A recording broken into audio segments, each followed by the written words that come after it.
Illustration 1 शुरू करेंगे आज हम। Illustration 1 from consignment accounting, page number 6.53। हाँ जी। X sent on 1st July 2019 to Y goods costing 50,000 and spent 1,000 on packing etc। भाई X कंसाइनर है और Y कंसाइनी। X ने कुछ गुड्स भेजे हैं Y को, कितने रुपए के? 50,000 रुपए। कंसाइनमेंट की कॉस्ट कितनी हो गई गुड्स भेजने की वजह से? 50,000। फिर साथ में पैकिंग का खर्चा किया है 1,000 रुपए का। तो इसकी वजह से भी कंसाइनमेंट की कॉस्ट कितने से बढ़ गई? 1,000 रुपए से। तो टोटल मिलाकर कंसाइनमेंट की कॉस्ट कितने की हो गई? 51,000। On 3rd July 2019 we receive the goods, we receive the goods यानी 2 दिन का वक्फा लगा। We receive the goods and send his acceptance to X for 30,000। और गुड्स रिसीव करते ही पैसे नहीं दिए, क्या दे दिया? बिल ऑफ एक्सचेंज दे दिया। यानी वाई ने कहा देखो जी, मैंने तुम्हारा सामान लिया है ना, तो एडवांस में पैसे नहीं दे रहा मैं आपको, मैं क्या दे रहा हूं? बिल ऑफ एक्सचेंज दे रहा हूं। क्या दे रहा हूं? Bill of exchange. कोई बात नहीं भाई, हमें तो सामने की तरफ से क्या मिलना चाहिए? हाँ जी, कुछ अमाउंट आनी चाहिए हमारे पास, कुछ ये होना चाहिए कि हाँ जी हमारे पास कुछ ना कुछ पैसा आ रहा है। अब चाहे वो कैश की फॉर्म में आए या बिल ऑफ एक्सचेंज की फॉर्म में आए, कम से कम रिटर्न डॉक्यूमेंट तो आ गया ना, एक इंस्ट्रूमेंट तो आ गया ना जिसके बदले हम पैसे रिसीव कर सकते हैं। बिल ऑफ एक्सचेंज दे दिया वाई ने, कितने का? 30,000 रुपए का। कोई मसला नहीं। और 30,000 रुपए कितने दिन में मिलेंगे? 3 महीने में मिलेंगे। कोई बात नहीं भाई, 51,000 रुपए का माल भेजा है आपने, 30,000 का बिल ऑफ एक्सचेंज आ गया, 3 महीने बाद ये पैसा भी आ जाएगा और बाकी का बचा हुआ पैसा तब आ जाएगा जब भाई सामान बेच देगा। ठीक है ना? बैग उतारना मेरे को। हाँ जी। अब वाई ने भी कुछ खर्चा किया है, कितने का? 2,000 रुपए का फ्रेट का, और 500 रुपए गोडाउन के, और 300 रुपए इंश्योरेंस के। ऑन 31st दिसंबर 2019, हाँ जी, 31 दिसंबर 2019 को उसने अकाउंट सेल्स भेजी है। क्या भेजी है? अकाउंट सेल्स, यानी डिटेल्स भेजी है। अकाउंट सेल्स किसको? एक्स को। और अकाउंट सेल्स में क्या बताया है कि देखो भाई 4/5 माल तो मैं बेच चुका हूं। कितना माल? 4/5 माल तो मैं बेच चुका हूं। कितने में? 55,000 रुपीज में। कितने में? 55,000 रुपीज। और बाकी का माल जो है वो अभी पड़ा हुआ है भाई। 4/5 बिक गया तो 1/5 बचा हुआ है। Y is entitled a commission of 10%। Y कह रहा है भाई मुझे 10% कमीशन चाहिए। One of the customer turned insolvent, एक कस्टमर इंसॉल्वेंट हो गया और उससे 600 रुपए निकलवाने थे, वो निकले नहीं। आपको जर्नल एंट्री डालनी है इन दी बुक्स ऑफ कंसाइनर, और आपको साथ में लेजर अकाउंट भी प्रिपेयर करना है। समझ में आती है बात? ये नहीं, कंसाइनर की बुक्स में एंट्री भी डालनी है और लेजर अकाउंट भी प्रिपेयर करना है। समझ आई बात? ये नहीं, तो मैं आप लोगों को कहूंगा कि भाई लेजर अकाउंट पहले प्रिपेयर कर लेते। कौन सा? लेजर अकाउंट पहले प्रिपेयर कर लेते हैं, यानी कंसाइनमेंट अकाउंट। हाँ जी, मैं कंसाइनर के किताबों में एंट्री कर रहा हूं। हाँ जी, कंसाइनर की किताबों में एंट्री कर रहा हूं। तो कंसाइनर हर कंसाइनमेंट का अलग प्रॉफिट निकालने की कोशिश करेगा। हाँ जी, कंसाइनर हर कंसाइनमेंट की क्या निकालने की कोशिश करेगा भाई? अलग अलग प्रॉफिट निकालने की कोशिश करेगा। तो वाई को जो कंसाइनमेंट भेजा है, उस कंसाइनमेंट पे कितना प्रॉफिट ये कमा चुका है ये कैलकुलेट करना चाहता है। तो वाई का कंसाइनमेंट अकाउंट बनाते हैं, कंसाइनमेंट अकाउंट। चलिए,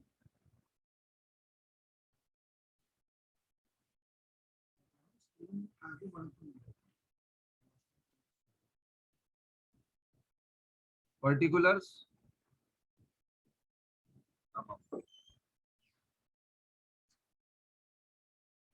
पर्टिकुलर्स। हाँ जी, बताइए मुझे कंसाइनमेंट के लिए कितने गुड्स भेजे हैं?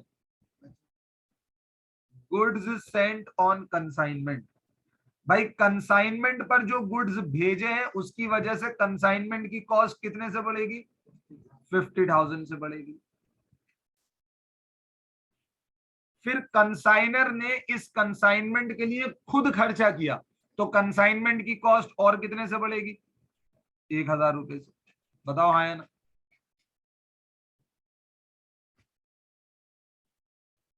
ये खर्चा इसने खुद किया है ना, तो इसी की जेब से पैसे गए होंगे। समझ में आती है बात, ये नहीं आती? फिर उसके बाद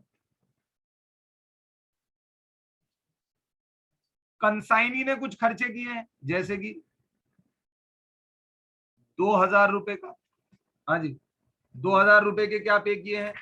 2,000 रुपए का पे किया है फ्रेट एंड कार्टेज, 500 रुपए का गोडाउन रेंट पे किया है, 300 रुपए का इंश्योरेंस पे किया है। तो 2,800 रुपए का खर्चा किसने किया है? किसने किया है? कंसाइनी ने।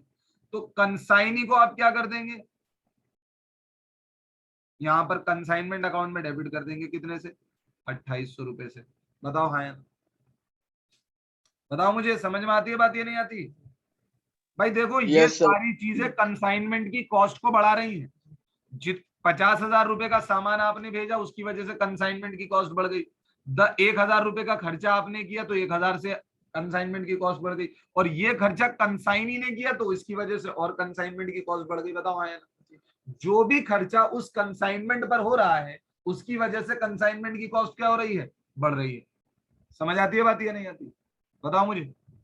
भाई ये खर्चा आपकी ही जेब से गया तो आपने अपने पास क्या लिख दिया? To bank. कोई भी खर्चा अगर आप पे करते हैं तो आप क्या एंट्री डालते हैं? Expense debit to bank. लेकिन खर्चा आपका है और पे किसी और ने किया, तो खर्चा तो हम ही डेबिट करते हैं, लेकिन जिसने पे किया उसको लाइबिलिटी बनाते नहीं बनाते? तो भाई देखो, अगर हमारा कोई खर्चा आ रहा है तो हम किसे डेबिट कर रहे हैं? कंसाइनमेंट को डेबिट कर रहे हैं। हमने खुद पे करा तो टू बैंक लिख रहे हैं, किसी और ने पे किया तो उसका नाम लिख रहे हैं, जैसे कि कंसाइनी ने पे किया। बात समझ आती है नहीं आती? Is there any problem? देखो भाई, हम एक्सपेंस को डेबिट नहीं करेंगे, हम कंसाइनमेंट को डेबिट करेंगे। और अगर कंसाइनमेंट से हमें कोई इनकम होती है तो हम इनकम को क्रेडिट नहीं करेंगे, हम कंसाइनमेंट को ही क्रेडिट करेंगे। कंसाइनमेंट से होने वाले एक्सपेंस को कंसाइनमेंट अकाउंट में डेबिट किया जाएगा और कंसाइनमेंट से होने वाली इनकम को कंसाइनमेंट अकाउंट में ही क्रेडिट किया जाएगा, क्योंकि मुझे इस पर्टिकुलर कंसाइनमेंट से रिलेटेड क्या चाहिए? इनकम चाहिए। समझ आती है बात? प्रॉफिट की जगह वाई नहीं लिखते? हाँ, मतलब वही वाई हो गया ना, लो यहाँ वाई लिखो। नाम मालूम है ना मुझे कंसाइनी का। हाँ, वो डेट लिख सकते हैं यहाँ पे। जो हमने भेजी है वो लिखेंगे ना। कंसाइनी उस दिन रिकॉर्ड करेगा जिस दिन उसे रिसीव हुआ। हमने जिस दिन भेजी हम तो उसे रिकॉर्ड करेंगे ना उस दिन। समझ आती है बात, ये नहीं आती? हाँ, डब्ल्यू वाला वाई और XEXE वाला। चलो, ये वाली बात हो गई। कंसाइनमेंट के ऊपर क्या क्या खर्चा हुआ ये हमने लिख दिया। अब होता क्या है, कंसाइनी हमको क्या भेजता है? Account sales. क्या भेजता है? जिससे हमें ये पता लगता है, जिससे हमें ये पता लगता है कि भैया कितना माल बिक गया, कितना माल बचा रह गया और कितनी कमीशन कंसाइनी हमसे लेगा। तो जब कंसाइनी ने हमें अकाउंट सेल्स भेजा तो हमें पता लगा कि 4/5 माल 50,000 रुपए में बिक गया। तो मैं यहां क्या लिखूंगा? बाई वाई, यानी कंसाइनी। आया ना? कितने का में माल बिक गया? 55,000 में 4/5 माल आपका बिक चुका है। बताओ हाँ या ना? Is there any problem? तो 1/5 माल बचा रह गया और जो माल बचा रह गया आप यहां क्या लिखेंगे? उसे बाई कंसाइनमेंट स्टॉक। बताओ हाँ या ना? जो माल बचा रह गया उसे आप यहां क्या लिखेंगे? By consignment stock. लेकिन कितने का स्टॉक है ये अभी आपको मालूम नहीं है। ये कितने का स्टॉक है अभी आपको मालूम नहीं है, इसकी बात मैं बाद में करूंगा। पहले कंसाइनमेंट अकाउंट में अभी और भी चीजें हैं। अच्छा, मुझे एक बात बताइए, कंसाइनी ने आपको बताया कि भैया देखो 600 रुपए के बैड डेट्स हुए। क्या हुए? 600 रुपए के बैड डेट्स हुए।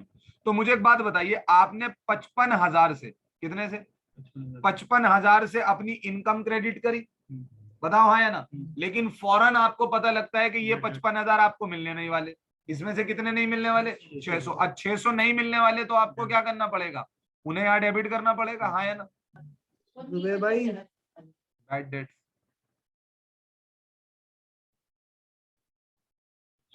बताइए हाँ या ना। हाँ जी, ये कंसाइनमेंट की कॉस्ट की वजह से डेबिट नहीं हुआ, ये यहां पर कंसाइनमेंट अकाउंट में कंसाइनमेंट की कॉस्ट की वजह से डेबिट नहीं हुआ। ये जो सेल्स 55,000 से क्रेडिट है, इसकी वजह से प्रॉफिट आता, क्या आता, प्रॉफिट, बताओ हाँ या ना। और वो प्रॉफिट आपको कितने से नहीं हो पाएगा, 600 से नहीं हो पाएगा, इसलिए यहां पर मैंने 600 डेबिट किया, बताओ हाँ या ना। समझ आती है बात, ये नहीं आती, बताओ समझ आती नहीं आती भाई, सब बताइए मुझे, क्लियर होती है बात ये नहीं हो रही। देखो भाई, मैंने यहां पर कंसाइनमेंट को शुरुआत में क्यों डेबिट किया था, क्योंकि 50,000 का माल अगर मैंने कंसाइनमेंट पे भेजा तो कंसाइनमेंट की कॉस्ट बढ़ गई, हाँ या ना। फिर उसके बाद मैंने कुछ कंसाइनमेंट के ऊपर खर्चे किए तो कंसाइनमेंट की कॉस्ट और बढ़ गई। फिर वाई ने कंसाइनमेंट पे कुछ और खर्चे किए तो कंसाइनमेंट की कॉस्ट और बढ़ गई। और इतनी कॉस्ट का माल मेरे पास कंसाइनी के पास इकट्ठा हुआ है। मैं क्या कहूंगा भाई, इतनी कॉस्ट का माल किसके पास इकट्ठा हुआ है, कंसाइनी के पास इकट्ठा हुआ है। और मैं एक्सपेक्ट कर रहा हूं इसमें से सारा माल बिक जाए। चलो कोई बात नहीं, अगर कुछ बिक गया तो वो यहां आ जाएगा, जो नहीं बिका वो यहां आ जाएगा, बताओ हाँ या ना। बताओ मुझे, जो बिक गया इस टोटल माल में से जो बिक गया वो यहां आ जाएगा, जो नहीं बिका वो यहां आ जाएगा। बताओ जी, बात समझ आती है नहीं आती, is there any problem. Yes sir. लेकिन मैं कहता हूं इसमें से 4/5 बिक गया तो मैंने उसे यहां पर क्रेडिट किया, और ये जो क्रेडिट किया इसकी वजह से क्या क्रिएट होगी, इनकम क्या क्रिएट होगी। लेकिन 55,000 को मैं क्रेडिट तो कर दिया, लेकिन बाद में जाकर पता लगा कि 55,000 में 600 तो आने ही नहीं है, 55,000 में 600 तो यहां पर आपने क्या करेंगे, 600 को डेबिट करेंगे। 600 को डेबिट करने का रीजन ये नहीं कि ये कंसाइनमेंट की कॉस्ट है, 600 को डेबिट करने का रीजन ये है कि इसकी वजह से ये जो 55,000 यहाँ क्रेडिट हुआ है, इसमें से ये 600 नहीं आने वाले। समझ आई बात ये नहीं, वरना तो आप यहाँ पर नेट क्या लिख सकते हैं, 54,400 भी लिख सकते हैं, 54,400 भी लिख सकते हैं। बात समझ आती है नहीं आती, हाँ जी, बात क्लियर होती है नहीं होती, निकम्मो बताओ मुझे। Yes sir. उसके बाद कंसाइनमेंट अकाउंट में एक और खर्चा डेबिट किया जाएगा, कंसाइनमेंट अकाउंट में एक और खर्चा डेबिट किया जाएगा, और वो किस चीज का होगा, कमीशन का। किसका होगा, कमीशन का। हाँ जी बताइए, कमीशन किस अमाउंट पर मांगेगा वो आपसे, क्या उसकी कमीशन डेल क्रेडियर कमीशन है, या उसकी कमीशन या फिर जनरल कमीशन है, ऑर्डिनरी कमीशन है उसकी। और वो कुछ बताया नहीं है तो हमेशा क्या मानते हैं हम, ऑर्डिनरी कमीशन। और ऑर्डिनरी कमीशन किस पर कैलकुलेट होती है, ग्रॉस सेल्स पे। किस पे होती है, ग्रॉस सेल्स। और ग्रॉस सेल्स कितनी है, 55,000। 55,000 का 10% कितना हो गया, 5500। बताइए, बात समझ आती है नहीं आती,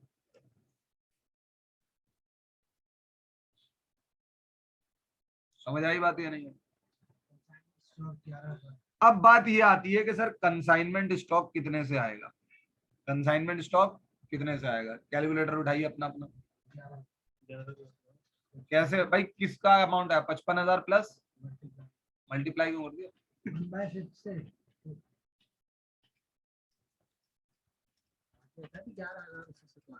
तो 11,000 थोड़ी लाना है, 55,000 का 1/5 क्यों कर रहा हो तुम। तो मेरे बच्चे एक बात बताओ, क्लोजिंग स्टॉक को आप सेल वैल्यू पे लिखते हो, मिसबा, क्लोजिंग स्टॉक को किस पे लिखते हो, कॉस्ट पे लिखते हो ना। अब 55,000 तो सेल वैल्यू है, हाँ 1/5 है। बताइए कितना आ रहा है, क्या क्या जोड़ा, ये जोड़ा 50,000, 1,000 और 2,800, ये तीनों जोड़ा बस। हाँ। और कमीशन जोड़ना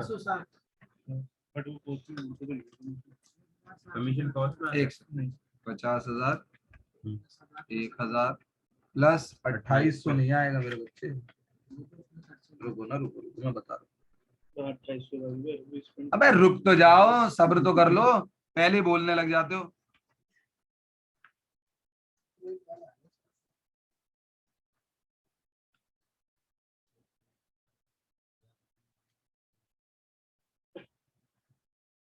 एक second, 50,000 50,000 plus 1,000 plus 2,000 divide by 5, 10,600 आएगा। अभी बता रहा हूँ, अभी बता रहा हूँ। सब्र सब्र सब्र मेरे बच्चों, सब्र। मुझे एक बात बताओ, आप सब में से मुझे यहां तक की कहानी सबको समझ आई है? इसमें किसी को कोई प्रॉब्लम नहीं है? ठीक है। इसको आपने क्यों डेबिट किया? क्योंकि आप कंसाइनमेंट की कॉस्ट को बढ़ा रहे हैं। इसको आपने क्यों डेबिट किया? क्योंकि आप कंसाइनमेंट की कॉस्ट को बढ़ा रहे हैं। इसको आपने क्यों डेबिट किया? क्योंकि आप कंसाइनमेंट की कॉस्ट को बढ़ा रहे हैं।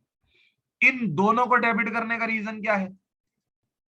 हाँ जी, क्योंकि इसकी वजह से आप जो सेल के ऊपर प्रॉफिट एक्सपेक्ट कर रहे हैं, वो प्रॉफिट क्या हो रहा है? घट रहा है। समझ आती है बात? ये नहीं, आप सोच रहे हैं कि ये जो सेल 55,000 की हुई है, इस 55,000 में से ये दो खर्चे आपको रिड्यूस हो जाएंगे। 600 रुपए आपको मिल नहीं पाएंगे, और जितनी सेल हुई है, कंसाइनी कह रहा, उसमें से 5500 मेरी कमीशन। समझ आई बात? ये खर्चा कंसाइनमेंट को रखने की वजह से नहीं है, कंसाइनमेंट को बेचने की वजह से। तो ये खर्चा जो आप कंसाइनमेंट अकाउंट में डेबिट कर रहे हैं ना, ये बेसिकली सेल्स में से घटाने की चीज है। क्या है? सेल्स में से घटाने की चीज है। समझे कि नहीं समझे? अब बात आती है सर, कंसाइनमेंट स्टॉक का क्या अमाउंट यहां पर लिखा जाए? कंसाइनमेंट अकाउंट, कंसाइनमेंट स्टॉक का यहां पर क्या अमाउंट लिखा जाए? तो मेरे बच्चों सुनो ध्यान से, आप लोगों को डायरेक्ट और इनडायरेक्ट एक्सपेंस में डिफरेंस मालूम है? हाँ जी, डायरेक्ट और इनडायरेक्ट एक्सपेंस में डिफरेंस मालूम है? जो प्रोडक्शन और जो गुड्स को खरीदने और गुड्स को प्रोड्यूस करने से रिलेटेड होता है। समझ में आई बात? या नहीं? वो खर्चे डायरेक्ट एक्सपेंस कंसिडर होते हैं। उसके अलावा जितने भी खर्चे हैं वो सब क्या होते हैं? इनडायरेक्ट एक्सपेंडिचर कंसिडर होते हैं। अब मुझे एक बात बताइए, जब आप क्लोजिंग स्टॉक की अमाउंट लिखते हैं, क्या लिखते हैं? क्लोजिंग स्टॉक की अमाउंट लिखते हैं, तो क्लोजिंग स्टॉक क्रेडिट कहां पर होता है? ट्रेडिंग अकाउंट में। कहां होता है? और ट्रेडिंग अकाउंट में एक भी इनडायरेक्ट एक्सपेंस मौजूद नहीं होता। इसका मतलब ये होता है कि जब हम क्लोजिंग स्टॉक की वैल्यू को कंपेयर कर रहे होते हैं, जब हम क्लोजिंग स्टॉक की अमाउंट कंप्यूट कर रहे होते हैं, तो इनडायरेक्ट एक्सपेंसेस को क्लोजिंग स्टॉक की कंप्यूटेशन में लिया नहीं जाता। अब आप यहां पर खुद देखें, 50,000 ये तो गुड्स को, डायरेक्ट गुड्स का ही खर्चा है। 1,000 किसके ऊपर? फ्रेट के ऊपर। अब 2800 में 3 खर्चे जुड़े हुए। एक खर्चा फ्रेट और कार्टेज का है, जो कि डायरेक्ट एक्सपेंस है। बताओ हाँ या ना? कितने का? कितने का? 2,000 रुपए का। और बाकी के दोनों खर्चे, एक गोडाउन रेंट और इंश्योरेंस, हाँ जी, ये खर्चे कौन से कहलाते हैं? Indirect expenses. क्या कहलाते हैं? अगर आप एक ट्रेडिंग और P&L अकाउंट बना रहे होते, तो गोडाउन के रेंट को और इंश्योरेंस के खर्चे को आपने कहां डेबिट किया होता? P&L में डेबिट किया होता। बताओ हाँ या ना? बताइए हाँ या ना? तो अगर मुझसे कोई पूछे कि मेरे गुड्स की कॉस्ट क्या है, तो गुड्स की कॉस्ट में परचेजेस और डायरेक्ट एक्सपेंसेस को जोड़ा जाता है। किसको जोड़ा जाता है? परचेजेस और डायरेक्ट एक्सपेंसेस को जोड़ा जाता है। समझ में आई बात? ये नहीं? अब आप मुझे बताइए कितना हुआ? 5300, और 5300 का 1/5 कितना हो गया? कितना हो गया? 10,600। समझ आती है बात? ये नहीं? 4/5 सेल किया था ना? हाँ, 4/5 सेल किया है और 1/5 बचा है। समझ आई बात? ये नहीं? अब बताइए कंसाइनमेंट अकाउंट में प्रॉफिट कितना आ रहा है?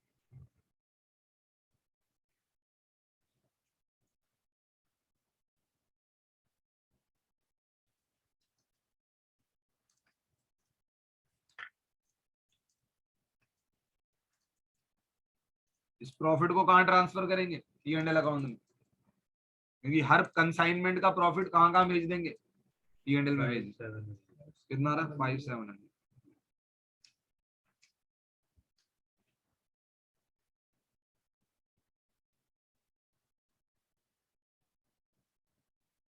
किसी को कोई डाउट है?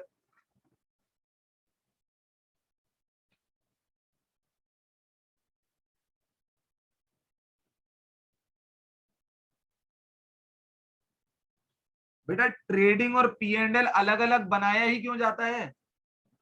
रीजन ही सिंपल सा है कि जब आप क्लोजिंग स्टॉक की अगर अमाउंट कंप्यूट करें तो क्लोजिंग स्टॉक की अमाउंट कंप्यूट करते वक्त हम इनडायरेक्ट एक्सपेंसेस को स्टॉक की अमाउंट में कंसिडर करना नहीं चाहते, इसीलिए अलग अलग बनाया जाता है। वरना सारे तो खर्चे एक ही साथ डेबिट कर दो भाई, दो अलग अलग पार्ट में क्यों निकालना? ग्रॉस प्रॉफिट अलग क्यों निकालना, नेट प्रॉफिट अलग क्यों निकालना? समझ आई बात या नहीं?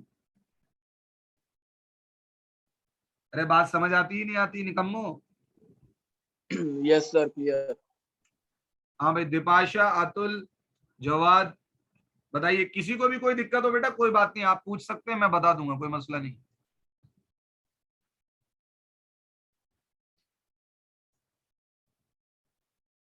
क्लियर है भाई।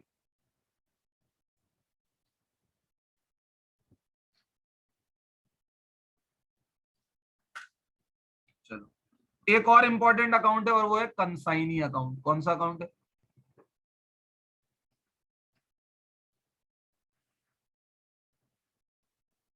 Consignee account.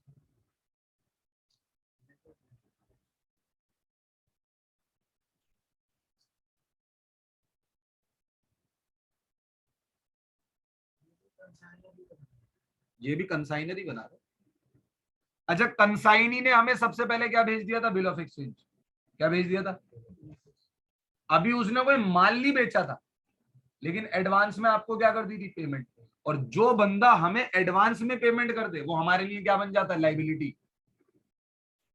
अरे एडवांस में वो हमें पे कर रहा है बेटा, समझ आई बात? ही जब तक वो सामान सेल नहीं करेगा मैं उसे अपना एसेट नहीं मानता। समझ आती है बात? ये नहीं है? अब मुझे एक बात बताओ, सामान भेजने पे जब आप सामान भेज रहे हो तो डेबिट किसे कर रहे हो? कंसाइनमेंट को। और क्रेडिट किसे कर रहा हो? गुड्स सेंट ऑन कंसाइनमेंट को। कंसाइनी का रूल आया क्या? कंसाइनी तो तब आता है जब उसके पास हमारे पैसे आ जाते हैं, जब वो गुड्स बेच देता है। समझ आई बात? ये नहीं? तो आप कंसाइनी को सबसे पहले आपको बताऊं क्या, जब कंसाइनी ने आपको क्या दे दिया? बिल दे दिया, तो एक तरीके से एडवांस में कोई चीज पेमेंट कर दी, एडवांस में कोई एसेट दे दिया उसने हमें, और एडवांस में हमारे पास जो एसेट आया वो तो हुआ डेबिट। जैसे बिल रिसीवेबल हमारे पास आया तो वो तो हुआ डेबिट, लेकिन क्रेडिट कौन होगा? कंसाइनी होगा। तो यहां पर हम क्या लिखेंगे? By BR। कितने से? 30,000। ये तो हुई सबसे पहली एंट्री। बताओ समझ आती है सर बात? ये वाला पॉइंट एक बार क्लियर करो दोबारा। देख बेटा मेरी बात सुन, ऐसा है, तू है कंसाइनर और एक बंदा है कंसाइनर। मान ले वो तुझे एडवांस में कैश की पेमेंट, एडवांस में कैश दे देता, तो बता तू एंट्री क्या डालता? Cash account debit to. Consignee account. बता हाँ या ना? यस सर, यही होती। ये एंट्री डालता ना तू, अगर वो तुझे एडवांस में पेमेंट कर देता। Yes sir. हालांकि अब उसने तुझे कैश नहीं दिया, उसने तुझे क्या दे दी? बिल रिसीवेबल दे दिया, एक इंस्ट्रूमेंट दे दिया। अक्सर तुम बताओ यहाँ कंफ्यूज क्यों हुए? तुम यहाँ कंफ्यूज इसलिए हुए कि अक्सर आप लोग पहले कंसाइनी को अपना एसेट बनाते हैं, कंसाइनी को क्या करते हैं? डेबिट करते हैं, मतलब किसी डेटर को डेबिट करते हैं पहले। कौन है? अच्छा, पहले डेटर को आप डेबिट करते हैं और फिर बाद में इसकी जगह किसको डेबिट करते हैं? BR को। हमें अक्सर ये एंट्री करने की आदत है।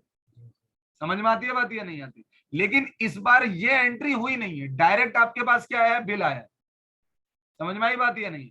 इस वजह से कंफ्यूजन क्रिएट हो जाती है कभी कभी, लेकिन टेंशन मत लो, आप नॉर्मल सिचुएशन को समझो। कंसाइनी ने आपको कैश के बदले क्या दे दिया? BR दे दिया, तो आप कंसाइनी को तो क्रेडिट करेंगे, लेकिन एसेट बदले में क्या मिला है? BR मिला है। बात समझ आई या नहीं है? बताओ कितने से? 30,000। Yes sir, clear. क्लियर हो गई बात? अब बताओ, अब कंसाइनी से आपका ताल्लुक पड़ता है तब जब कंसाइनी आपको भेजता है अकाउंट से। क्या भेजता है? अकाउंट से। और अकाउंट सेल एक ऐसी स्टेटमेंट है जो आपको बताती है कि कंसाइनी ने क्या क्या किया है। कंसाइनी ने कुछ सामान बेचा है, कितने में बेचा है? 55,000 में। तो अब आप कंसाइनी को अपना क्या बना लोगे? एसेट। क्या बना लोगे? कितने से? 55,000 से। ये कहोगे कि मुझे कंसाइनी से कितने पैसे लेने हैं? 55,000 लेने हैं। बताओ हाँ या ना? बताओ मुझे कितने लेने हैं कंसाइनी से? 55,000। और 55,000 के बदले पहले ही क्या मिल चुका है? बीआर मिल चुका है। कितने का? 30,000 का। उस बीआर को एक दिन आप खुलवा लोगे और उसके बदले क्या मिल जाएंगे? पैसे मिल जाएंगे। तो ले देकर कंसाइनी से कितना पैसा आ चुका है? 35,000 आ चुका है। 25,000 बकाया है। बात समझ आती है नहीं आती? अब कंसाइनी अकाउंट सेल्स पर सिर्फ यही नहीं बता रहा, कंसाइनी अकाउंट सेल्स पर सिर्फ यही नहीं बता रहा कि मैंने आपका सामान बेचा, कंसाइनी अपने खर्चे भी बता रहा। कंसाइनी कह रहा भैया सुनो,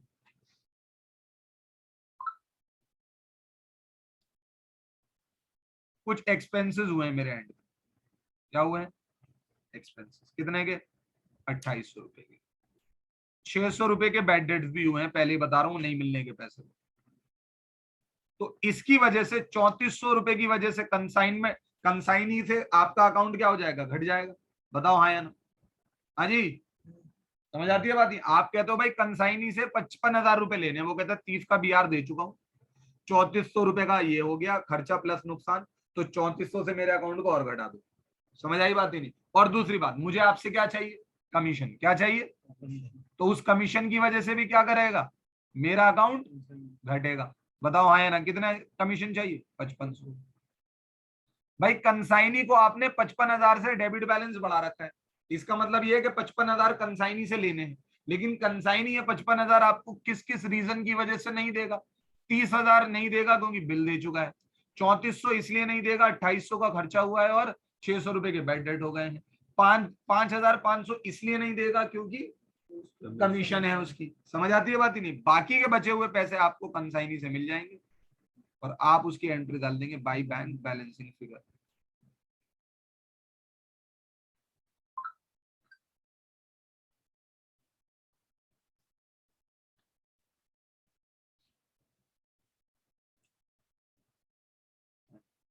कितना आ रहा है बैलेंस?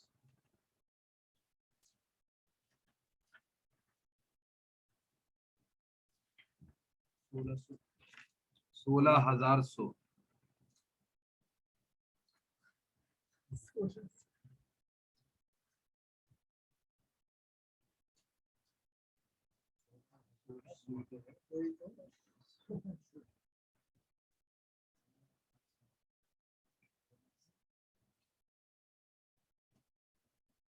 समझ में आती है बात या नहीं आती? बताइए मुझे।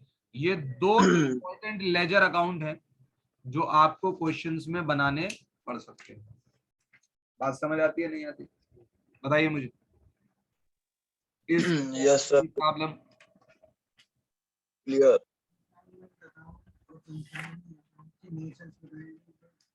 कंसाइनी एक पर्सनल नेचर अकाउंट है, कंसाइनमेंट और एक क्या नाम है आपका नॉमिनल नेचर का अकाउंट है। कंसाइनमेंट आपको क्या निकाल कर दे रहा है? प्रॉफिट और लॉस निकाल के दे रहा है ना, तो नॉमिनल है ना। एक्सपेंस हो रहा है तो एक्सपेंस की जगह डेबिट क्या हो रहा है? कंसाइनमेंट। इनकम हो रही है तो इनकम की जगह क्रेडिट क्या हो रहा है? कंसाइनमेंट। समझ आई बात ये नहीं? मॉडर्न अप्रोच से मतलब कंसाइनमेंट अकाउंट तो इनकम और एक्सपेंस दोनों के बिहाफ पर हो रहा है ना, तो ना ही ये कोई पर्टिकुलर एक्सपेंस है ना ही हाँ। अब देखो ना, कमीशन क्या है? एक्सपेंस। लेकिन आपने कमीशन को डेबिट नहीं किया, किसे डेबिट किया? कंसाइनमेंट को। और कमीशन किसे पे होनी है? कंसाइनी को। तो कंसाइनी को क्या किया? क्रेडिट किया आपने। समझ आती है बात नहीं? कंसाइनी ने आपके बिहाफ पर खर्चे कर दिए, तो खर्चे तो आपके ही हैं, तो एक्सपेंस आप ही डेबिट करेंगे, तो एक्सपेंस की जगह क्या डेबिट किया? कंसाइनमेंट। और पेमेंट किसने करी है? कंसाइनी ने, तो आपके लिए लाइबिलिटी कौन बन गया? कंसाइनी। समझ आती है बात ये नहीं आती?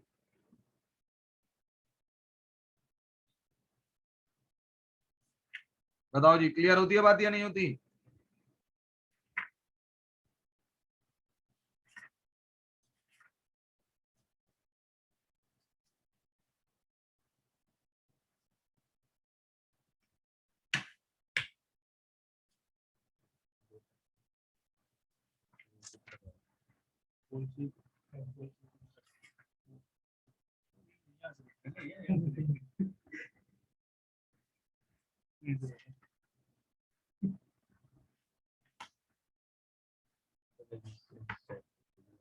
इलस्ट्रेशन 3 की फोटो लेकर, हाँ जी, इलस्ट्रेशन 2 और इलस्ट्रेशन 3 की फोटो लेकर ग्रुप पर भेज दो।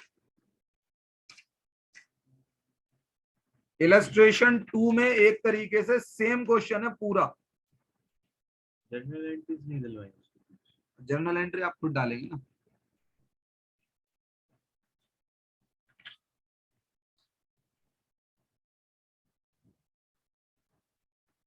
देखो भाई, सबसे पहले आप क्या करेंगे, कंसाइनर की किताबों में जर्नल एंट्री डालेंगे।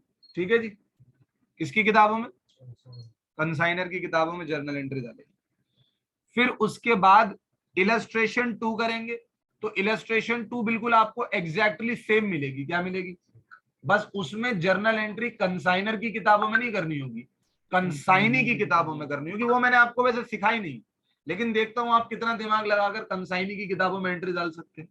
और इलस्ट्रेशन 3 जो है उसके अंदर आपको कंसाइनमेंट अकाउंट बनाना है और क्वेश्चन वॉलर। समझ आती है बात या नहीं आती? यानी आपको यही इलस्ट्रेशन क्या करनी है, कंप्लीट करनी है। पहले तो कैसे करके, जर्नल एंट्री डाल के। फिर उसके बाद आपको इसी इलस्ट्रेशन को इलस्ट्रेशन 2 में करना है from the point of view of consignee. समझ आई बात या नहीं? दूसरे समझ आई बात या नहीं? और इलस्ट्रेशन 3 में क्वेश्चन ही बिल्कुल डिफरेंट है, जिसमें जर्नल एंट्री नहीं डालनी, कंसाइनमेंट अकाउंट बनाना है और कंसाइनी अकाउंट बनाना है बिल्कुल इसी तरीके से। समझ आई बात या नहीं? ये काम आप लोग करेंगे। नेक्स्ट क्लास में मिलते हैं। Thank you so much.